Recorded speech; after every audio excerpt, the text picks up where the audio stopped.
નમસ્કાર દર્શક મિત્રો, રામ રામ બધાને. આપણે આજનો બીજો દિવસ તમે જોઈ શકો છો. આપણે આવી ગયા છીએ લગ્નમાં વેચડા. તો સવાર પડી ગઈ છે અને સુંદર દ્રશ્ય ગામડાનું, જેમાં ભેંસો અને ગાયો તમને દેખાઈ રહી છે. સવારના નાવાનું ધોવાનું ચાલુ છે. હું નાવા ધોવાનું પતાવીને અત્યારે દ્રશ્યો લઈ રહ્યો છું. વાસીદું ભરાય છે.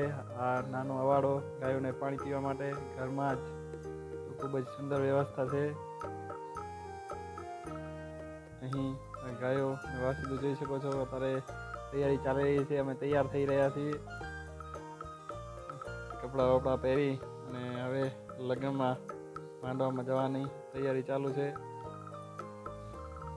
આ ગામડાના મકાન, ખાટલો પડ્યો છે, બકડિયા પડ્યા છે, મોટો દરવાજો અને સુંદર દ્રશ્ય.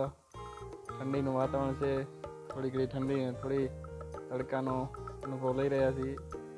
બસ તૈયાર થઈ અને લગ્નમાં જવાની તૈયારી. બીજાના ઘરે અમને ઉતારો આપ્યો હતો, ત્યાં જઈ અને હવે પાછા બધા થેલા લઈને રાખી ચાલા પરિવારના ઘરે આંગણે લગ્ન છે. તો ભેચડાના લગ્ન. બન્યા રહેજો મારી સાથે આખો દિવસ આ લગ્ન પ્રસંગમાં. અહીં શું શું જોવા મળશે? ગામડાના દ્રશ્યો, આ ભેંસોનો વાડો, ગાયો સાથે ભેંસો. તો ગામડાનું દ્રશ્ય આવું જોવું અને આવું હોવું જોઈએ.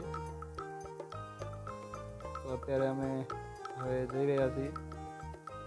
એક બાજુ માંડવો ચાલુ હશે, એક બાજુ મેળાવો હશે અને હજી ચાય નાસ્તો બાકી છે અમારો, તો એ પણ કરશું.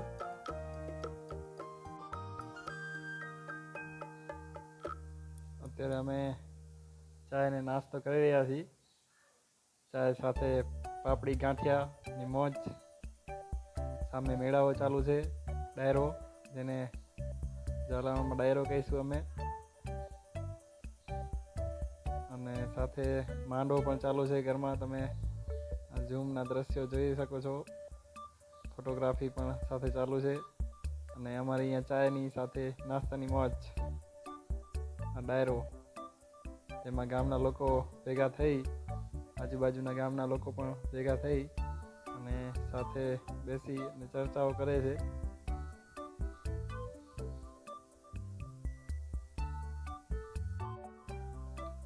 લગ્ન પ્રસંગમાં દરેક અલગ અલગ ગામડેથી મહેમાનો આવે છે અને બધાએ સાથે મળી એકબીજાની ઓળખાણ કાઢી અને બીજી વાર મળે છે, જેથી કોઈ દૂર દૂરથી આવતા હોય તો એકબીજાની સારી એવી ઓળખાણ થાય અને ભવિષ્યમાં પણ કામ લાગે. તો લગ્ન પ્રસંગ હોય જ એટલા માટે છે કે અહીંયા દૂર દૂરથી આવેલા લોકો એકબીજામાં સગાવાલા એકબીજામાં ઓળખાણ કરે અને આપણો ભાઈચારો વધે.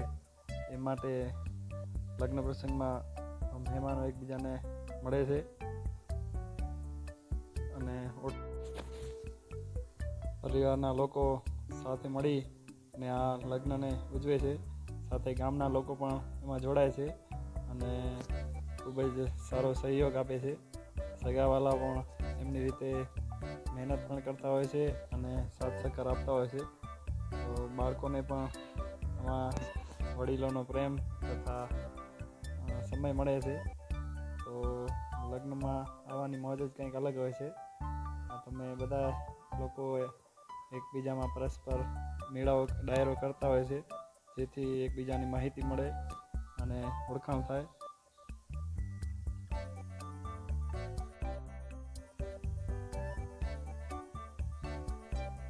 તમે જોઈ શકો છો, ગામના અને પરિવારના બાળકો મહેનત કરી રહ્યા છે. સાથે વડીલો અહીં બેસીને મેળાવો કરી રહ્યા છે, ડાયરો કરી રહ્યા છે. ગામના બાળકો, પરિવારના બાળકો મહેનત કરી રહ્યા છે. વરરાજા તમે જોયા, અહીં માંડવાની તૈયારી થઈ રહી છે. માંડવામાં વાંસનો ઉપયોગ કરવામાં આવે છે.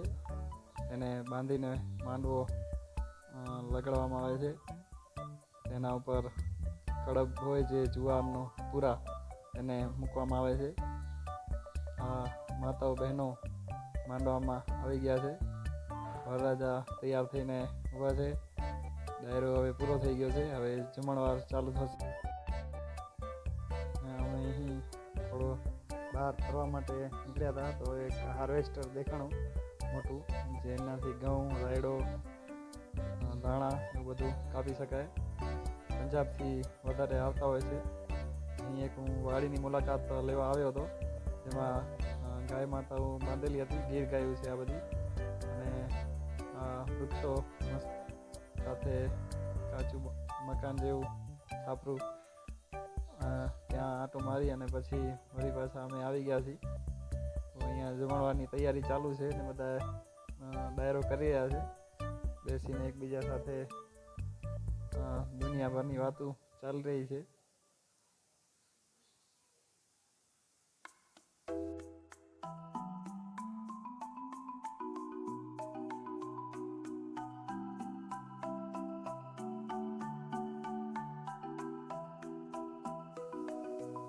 સાથે અહીંયા ગ્રહ પૂજા પણ ચાલતી હતી, ગ્રહ શાંતિ જેને કહી છીએ અમે.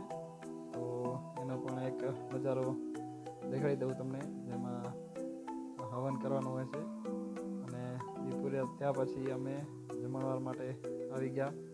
તો પહેલાં મહેમાનોને આદરપૂર્વક જમાડવામાં આવે છે, અને પછી ગામ લોકો છેલ્લે જમતા હોય છે.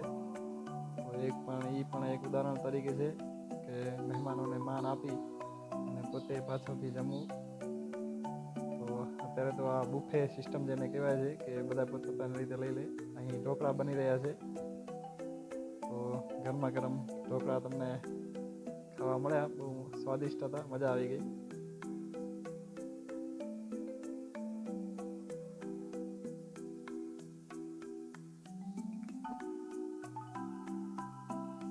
અહીં વરરાજાના ભાઈ પણ થોડીક મજાકના મૂડમાં હતા.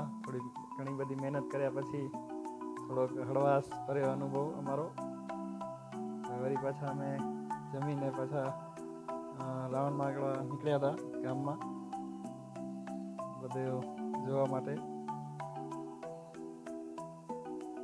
બધા અલગ અલગ જગ્યાથી અહીંયા આવેલા છે. રામણિયા, અંજાર, એવી રીતે અહીંયા બાળકો રમતા દેખાય છે તમને, એક નાના બકરીના બચ્ચા સાથે. એની પાછળ દોડીને એનો આનંદ લઈ રહ્યા છે.